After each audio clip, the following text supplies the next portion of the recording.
Shalom, everybody. This is Jadiel from the Fourth Angels Learning Center. I want to thank you guys for joining us today. Today's class is going to be on understanding the day and the night a little bit more. Seeing what Scripture says about the day and answering some questions about the day. So, hopefully, you guys got your scriptures again. You guys got your notepads, your pens, and your paper to take notes. Please subscribe to our YouTube page, and we're going to get right into it, right? So the first question was about John chapter 11, verse 9 and 10. So they're saying, doesn't the day have 12 hours? Doesn't the day have 12 hours? So let's look at this. Let's look at this verse to see the context of the verse, and then we're going to look through the scriptures to see a confirmation of the scriptures. It says here in John chapter 11, verse 9 and 10, it says, Yahushua answered, Are there not 12 hours in the day? If any man walk in the day, he stumbles not, because he sees the light of this world. But if a man walk in the night, he stumbles because there is no light in him. There is no light in him. This is obviously not a direct conversation about time, but about people and about what's in people. Of course, Yahushua being the light of the world and a person seeing the light of the world is a statement which is also found in John 14, referring to having the Messiah in you, believing the Messiah and having him in you. So what is this actually talking about? This is talking about the spiritual state of man, that a man needs to walk in the light, which Messiah is the light, and if they walk in the darkness, that they will stumble.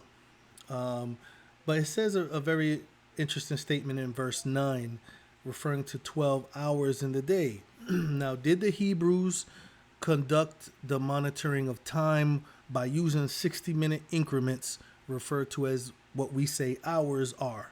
No. The answer is no. What they did was they used the sun. They used the sundial. The sun has 12 positions in the sky. There's a first hour, second hour, third hour, fourth hour, fifth hour, sixth hour, all the way to 12th hour. In other words, there are 12 points during the daytime in which the sun positions itself. And where those positions of the suns are would determine what would be an hour. So the first hour is dawn. The third hour is a 45-degree angle in the rises in the east. So the sun rises in the east. So the horizon is the first hour. Third hour is the 45-degree angle from the horizon. Sixth hour is a 90-degree angle from the moment that the sun is directly above. It's also referred into scripture as when the sun waxes hot. You can look that up, do a word search. You'll see that this is how they also reference the time, saying, meet me here when the sun waxes hot. This is referring to the 6th hour when the sun is directly above. This is why it was an anomaly when the Messiah was on the tree, that at the 6th hour it became dark because it was noon. So it was pretty, it was like a phenomenon that it was dark during noon, from noon to the 9th hour. So how do we get the 9th hour? The 9th hour is a 45-degree angle west. So the third hour is a 45-degree angle east when the sun is rising. And after the 6th hour, then is the 9th hour, which is 45-degree angle west. And then the 12th hour, which would be dusk, or when the sun is setting, that would be the 12th hour.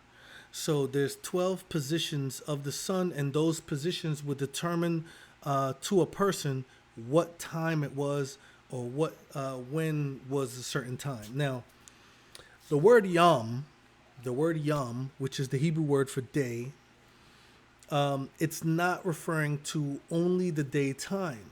It also is referring to time in general, like a position in time.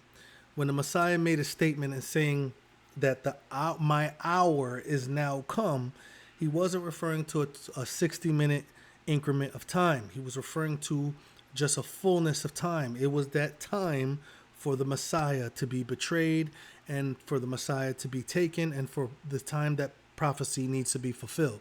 So the word yom wasn't referring to that daytime. It was referring to a time. Like when it says the day of Yah is at hand, he was referring to the time of judgment that Yah will bring is now. It's coming. So the understanding that Yom is only pertaining to the day is really silly. It's not biblical. It's not scriptural. So in this verse, he's referring to the 12 points in the day and understanding that when you see the sun in the 12 points, we know that we don't stumble because we see that there's 12 points of the sun, and when the sun is out, nobody can trip. But he used this in a spiritual sense, saying because he sees the light of the world. He used this as a reference to himself, not to the sun, but to himself. And that those who were in darkness were separate from him or separate from Yah, not having the light in them. But looking at Yom and looking at certain things, we're going to look at this. So another question, the question here, 12 hours in a day, is referring to the 12 points because they did not have 60-minute increments. They had the sundial. So the 12 points of the sun would give them the time of the day that they were in. There's always 12 points in the sun, whether the days are longer in the summer or whether the days are shorter in the winter, the sun still has the same circuit through the sky. We have the same 12 points to understand what part of the day we're in, no matter what time the Gregorian time says it is. I hope that this is clear. So with that being said, we're going to move on to the next question. There's a question of whether or not the night is actually included in the idea of a cycle of a day. Now, yes, the word yom is referred to as the light period of the day, but the word yom is also referred to the cycle of time referred to as a day, pertaining to the time of light and the time of darkness. Now, though they had 12 points of the sun during the day, they had 4 watches at night. So it was something referred to as a watch. And we're going to look at some verses. We're going to look at some verses here, right? So I'm going to read through them. So we have Psalms chapter 63, verse 6. It says, "When I remember you upon my bed and meditate on you in the watches," or in the night watches. This is what the points in time at night was referred to. It says here also in Lamentations chapter 2, verse 19, "Arise, cry out in the night, in the beginning of the watches. Pour out your heart like water before the face of Yah. Lift up your hands toward him for the life of your young children that faint for hunger in the top of every street."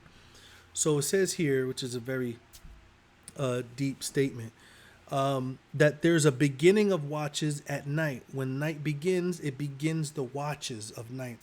The word watches is also referred to as guard. The root word for watch is guard, is shamar, but it's ashmurah, which means to guard,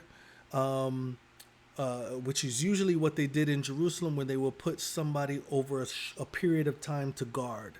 So they just refer to that time period as a watch, as an implication of the guard watching throughout the night over the city of Jerusalem.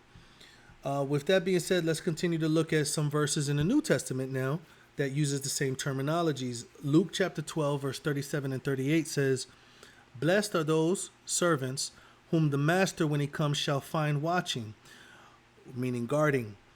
"Verily I say unto you that he shall gird himself and make them to sit down for supper, and will come forth and serve them. And if he shall come in the second watch, or come in the third watch, and find them so, blessed are those servants."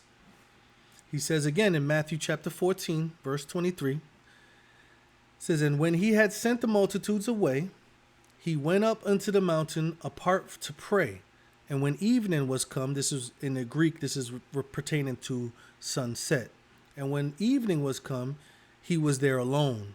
But the ship was now in the midst of the sea, tossed with waves, for the wind was contrary. And in the 4th watch of the night, Yahushua went unto them walking upon the sea." So we have a second, third, and then we have Messiah praying in the 4th watch before he came to the ship that they needed help in when he was walking on the water. So we see the indicators in Scripture of the times of the watch, the times of the watches. So we have the 12 points of the day, and then we have the 4 points, the 4 watches at night. So we have the beginning of watches, and then we have 2 points from the beginning to the middle, which is referred to as midnight as well. We'll see that in Exodus 12. And then you have 2 more points at the end, the 4th watch being right before dawn, or in other words, it's also referred to as the morning watch, meaning that it's the time of the night that goes into the morning. So we see that during the day there's 12 points of the sun, and at night there's 4 watches. So it's very interesting how they kept time, but it's not very difficult to understand how they did it, because it was based off of the light and the dark. It was based off of the position of the sun and the time portion of the night. So with that being said, is the night, this is another question, is the night a part of a day? Well, let's look at what Scripture says. Leviticus chapter 8, verse 35. It says, "Therefore shall you abide at the door of the tabernacle of the congregation day and night 7 days, and keep the charge of Yah, that you die not, for so I am commanded." So he says that this person, Leviticus, the priest, should keep the door, or guard the door, or stay by the tabernacle door day and night for 7 days. Day and night for 7 days. So yes, Yom encompasses a cycle of day and night in a day. So you can use this time. The word Yom is referring to 1, a point in time, 2, the day period, and 3, a cycle of a day and a night period. A day and night period of time, which is mentioned here in Leviticus 8:35. We're going to see many other statements. Now, here's a statement that was made as to when does the day start? When does the day start? Now, many people say that they start during the day because there's a whole lot of verses that talk about day and night, like we just read in Leviticus 8:35. So let's look at a few verses that say night or day. So we could eliminate the idea that just because it says day or night doesn't indicate that the day starts during the day. All right. So it says here, 1 Samuel chapter 25, verse 15 and 16, it says, "The men were very good unto us, and we were not hurt, neither missed we anything, as long as we were conversant with them when we were in the fields. They were a wall for us, both by night and day, all the while we were out there keeping the sheep." This is referring to the men that were protected by David, Nabal's men who was protected by David. So it says here clearly in verse 16 of 1 Samuel 25 that they were like a protection night and day. Does that say that this starts at night? No. It's just using a sequence of when they was protecting, and every day that they were out there, they protected them night and day. Interesting. Esther chapter 4, verse 16. It says, "Go gather together all the Jews that are present at Shushan. Fast ye there for me, and neither eat nor drink for 3 days, night or day." So what is consistent in 3 days? Night or day. Night or day. Night or day. So there's 3 nights, 3 days is consistent in 3 days. Okay? It says, "I also and my maidens will fast likewise, and so will I go unto the king, which is not according to the law, but if I perish, I perish." There's many different verses that indicate a night and day cycle within a yom, within a day. But let's see if we have any New Testament statements. Mark chapter 4, verse 27, it says, "And should sleep and rise night and day, and the seed should spring and grow up, and he knows not how." So it's referring to a person that's farming, that will sow the seed and go to sleep night and day, wake up during the day and not know how, is not familiar with the workings of Yah. But he mentions night or day here. Let's look at another statement in the New Testament emphasizing on the counting of the cycle of a day. It says here in Acts chapter 20, verse 31, it says, "Therefore watch and remember that by the space of 3 years I did not cease to warn everyone night and day with tears. So he's talking about 3 years. 3 years, multiple days of him not ceasing night or day to warn them. Let's see. The widow that was waiting for the fulfillment of the birth of the Messiah. In Luke chapter 2, verse 37, it says, she was a widow of about 84 years, which departed not from the temple, but served Elohim with fastings and prayer night and day. This is Luke 2:37. Now, there's many verses that talk about the structure of the day being night or day, or a sequence of a day, the cycle of a day having both day and night aspects to it. But in regards to the beginning aspect, we're going to look at Nehemiah 13. So we see clearly that the word Yom encompasses a cycle of night and day in its context. So there's different ways to use the word Yom, and one of those ways is to use it in a cycle of both night and day in one. So one day is a night and day, consists of night and day. But there is also a daytime period which has 12 points of the sun, or as we saw in John, 12 hours of the day. And we also saw that how they counted night was by watches. They had 4 night watches. So let's look at Nehemiah chapter 13.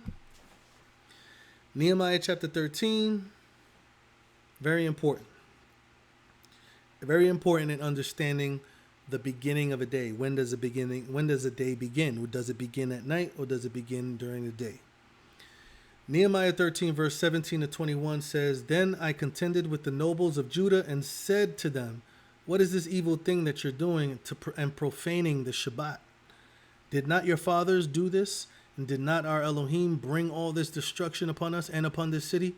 Yet you bring more wrath upon Israel by profaning the Shabbat.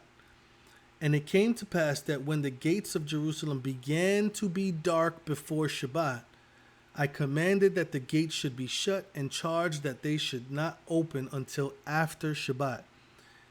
And some of my servants I set at the gates, that there should no burden be brought in on Shabbat. So the merchants and the sellers of all kinds of ware slept outside of Jerusalem on the wall, outside of the walls of Jerusalem, or the gates of Jerusalem, once or twice. Then I testified against them and said, why do you lodge or sleep outside of the wall? If you do so again, I will lay hands on you. From that time forth, they came no more on Shabbat. Now let's analyze this. It says here that, yes, they were profaning the Shabbat. So in order to prevent them from profaning Shabbat, he closed the gates before Shabbat came. When did he close the gates? It says here, as it began to be dark in verse 19.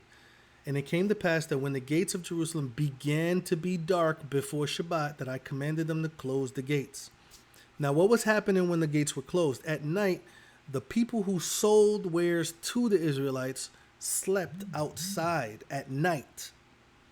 So he found out and said, why are you sleeping outside at night when the gates are closed? He said, if I see you outside at night, I will lay hands on you. And it said they no longer came on the Shabbat. So at night when the gates were closed, the Shabbat began.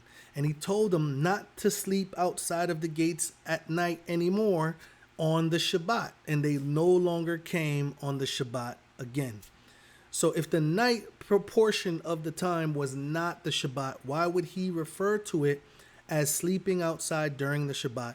Why would the narration of Nehemiah in verse 21, Nehemiah 13 verse 21, say that they no longer came on the Shabbat if they were sleeping when the gates were closed at night? It's because the Shabbat began at night. The gates were closed right before the transition period. So the time period of the gates closing was as it began to be dark. We're going to talk about that. As it began to be dark, the gates closed and Shabbat started at night. So we see clearly that the day starts at night. The Shabbat specifically starts at night, going into the day, starting over at night. Now, it made a clear statement in verse 19 about as it began to be dark. This time period is referred to as even. The word night in Hebrew is lail, which means night. The word for evening in Hebrew is areb, which means dusk or twilight. So evening begins in the third hour. Remember, the ninth hour. Remember, we talked about the ninth hour beginning the evening sacrifice. There was an evening sacrifice that was performed in the ninth hour. It was the evening hour of prayer. It began the evening transition period from the day into the night. Now, there was also a morning hour of prayer and sacrifice in the third hour. This was the beginning. This was the morning watch that went up and began the day. So there was a transition period that went from the morning watch into the day, and that a transition period that went from the evening sacrifice into the night. So you have the morning and the evening. So we're going to go to Genesis to see how this affects our understanding of this statement in Genesis pertaining to in the evening and the morning were the first day. So let's specifically look at the first day pertaining to light, because this is what we're discussing. Genesis chapter 1.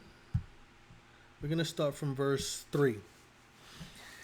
And it says here, and Elohim said, "Let there be light," and there was light. And Elohim saw that the light, that it was good, and Elohim divided the light from the darkness. Elohim called light day, and the darkness he called night. And evening and morning were the first day. Now let me input some Hebrew words just to show that there were different Hebrew words used. That he was not only separating night and day, he was also emphasizing on the structure of the day, showing that there's transition periods going into night and going into the day. Watch this. We're going to look at verse 4 and 5 again, but I'm going to impute certain Hebrew words in verse 5. It says, "And Elohim saw the light, that it was good, and Elohim divided the light from the darkness. Elohim called the light Yam, and he called the darkness, he called Lail, night. And the evening, or Areb, and the morning, or the Boker, were the first day." So these are totally different Hebrew words. He's not saying that nighttime darkness is the same as, or nighttime is the same as evening, or that daytime is the same as morning. Those are different points in time. When Yah rained manna down on the Israelites, he told them to pick up manna in the morning. And that if they did not pick up the manna in the morning, by the time that the sun waxed hot, this was the 6th hour, that the manna would melt. So the morning was a different point in time from noonday. So when we look here in Genesis, he's talking about the structure of how we ought to conduct ourselves during the day. So he saw these main points. This is the night and this is the day. But the transition period is also to help us to be ready for that day and night. So it says here specifically, evening and morning is the first day. So evening is a transition period at the end of the day going into night. Evening transitions into night, and then morning transition into day. Evening, night, morning, day. Evening, night, morning, day. It still reveals that night is the beginning of the day. So evening is not talking about night. Evening is the transition going into night that we ought to recognize to prepare for that night. And morning, there's a morning watch that goes from night into dawn, which brings us into the day. So the sequence of evening and morning still shows us that his sequence that he's setting in the creation of the week begins at night. Even though he gives us the transition period referred to as Areb or even, it's still leading us into the night, not the day. And then from there, he gives us a boker or morning watch. You can look that up in scripture, going into the day. And then we see that the daylight time goes into the 6th hour, which is noonday, which brings us again to another cycle of the evening, which brings us to the transition back to night. So evening, night, morning, day. Night, day, evening, morning. Period. There's no way that you can say that this is not that. Now, here's one question, one statement. They say that you only work during the day. Yah did not work at night. So every time he created during the day. So here's the non-logical aspect to that statement and that understanding. It says here in Genesis chapter 2, verse 1 to 3, pertaining to the Shabbat. It says, the heavens and the earth were finished, and all the host of them. And on the seventh day, Elohim ended his work, which he had made, and he rested on the Shabbat day from all his work which he had made.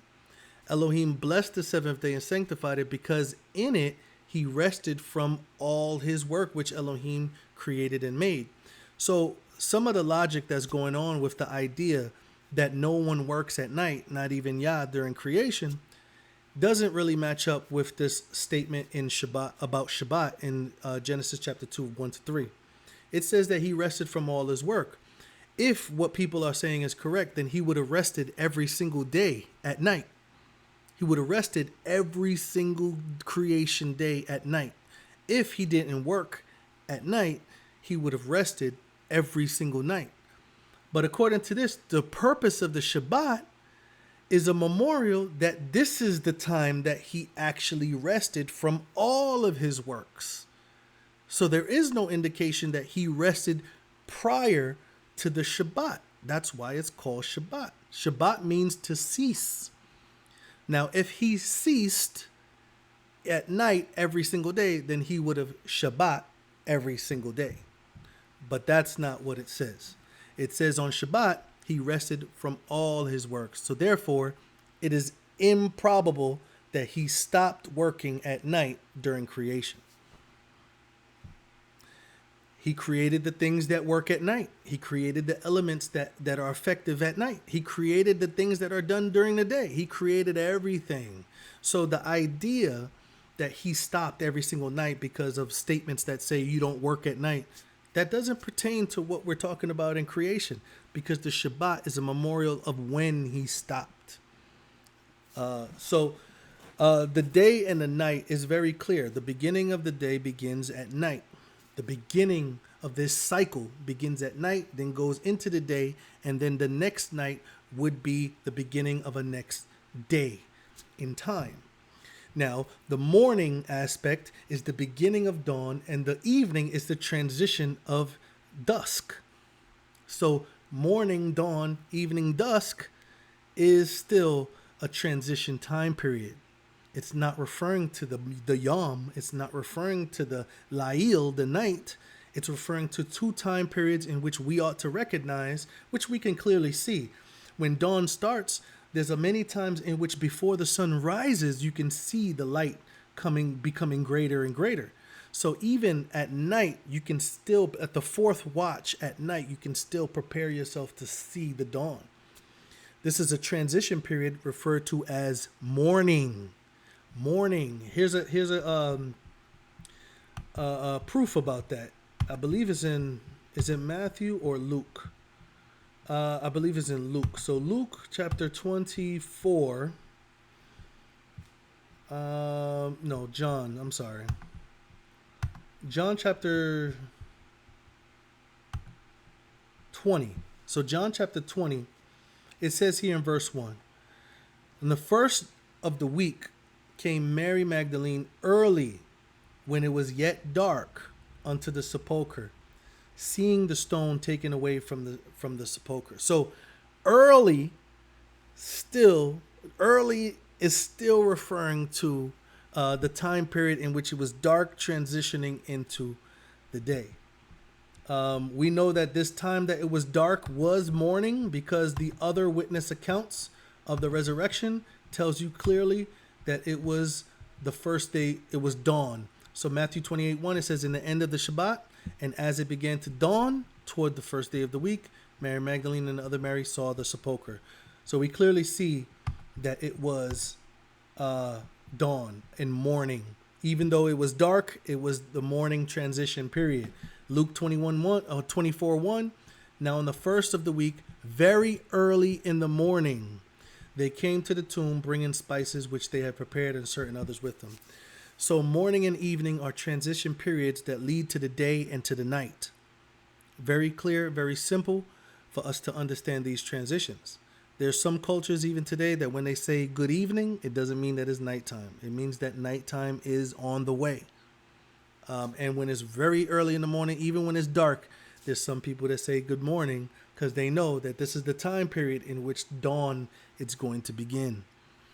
So I hope that this makes things very clear with understanding the day and how the day structure is. And if you have any questions, please contact us for alc.com.